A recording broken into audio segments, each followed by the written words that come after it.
Nanobabo Kabalen, kumusta kayo po? My name is Louie and welcome to Where in Pampanga, where we feature products and services of businesses here in Pampanga. So for today's vlog, we would like to thank Bizarre Chicken Wings for sending us another food packages. Actually guys, this is the second time na nagpadala si Bizarre Chicken Wings to our home. Let's introduce the product one by one and then later on, sabay-sabay natin silang titikman. So let's get into it.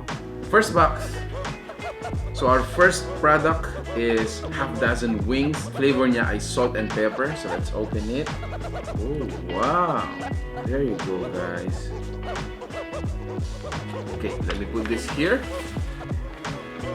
Ayan. And then ang second food box natin ay, again, this is half dozen wings. Ang flavor naman niya ay garlic parmesan. So let's open it. Oh, wow. Check out that. Again guys, I have to commend, no? So ang chicken parts natin are, you know, large choices, large cuts. Let me put it here. And then, okay, this is half dozen drumstick. Let's open it. Whoa! Buffalo mild. Let's proceed. So next food box is again a half dozen drumstick. This time it's Hickory barbecue. Whoa! If I'm not mistaken guys, let me recall my previous vlog. Kinoment ko tong Hickory flavor nila. At that time it was chicken wings.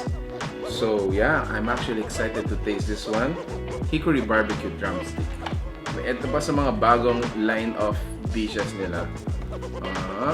So this is chicken tenders, cheesy bacon flavor. So let me open it. Oh wow! Cheese. It's overloading with cheese. Again, you have your bacon. So last food box that they brought us guys, itong potato wedges overload. So let me open it. Again guys, wow! This is oozing with cheese and you have your bacon. For sure guys, this is really creamy.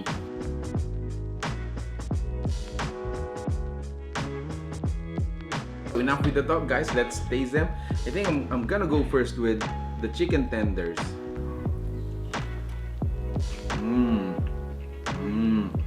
Oh, okay.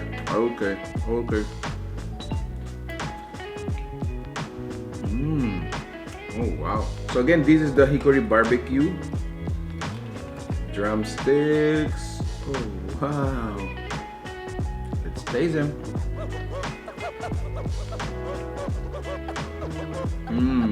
Oh wow. The meat is so tender. I think I have to reiterate na masarap talaga yung Hickory barbecue flavor nila.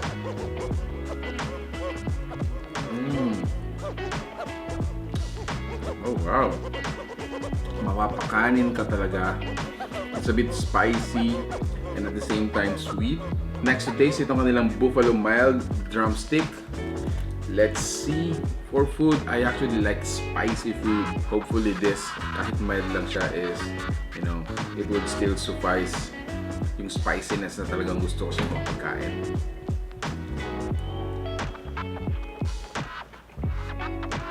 Oh wow, spicy mild. Just a word of caution guys, medyo manghang siya sa mga di ka anong gusto yung mga spicy food.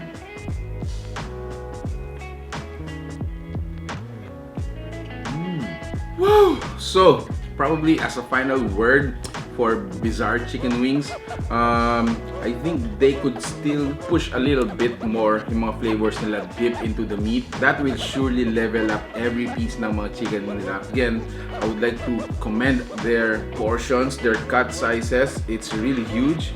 And yung mga flavors nila guys, it's not the ordinary. You have so many choices na pagpipilian sa mga flavors nila.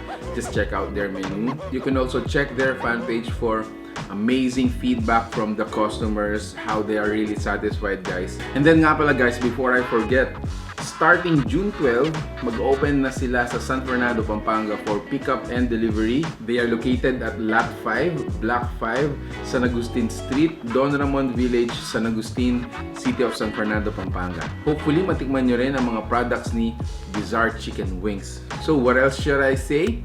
Thank you guys for watching. We're in Pampanga. Check out Chicken Bizarre Wings, guys. You gotta check them out. Until our next video, bye-bye.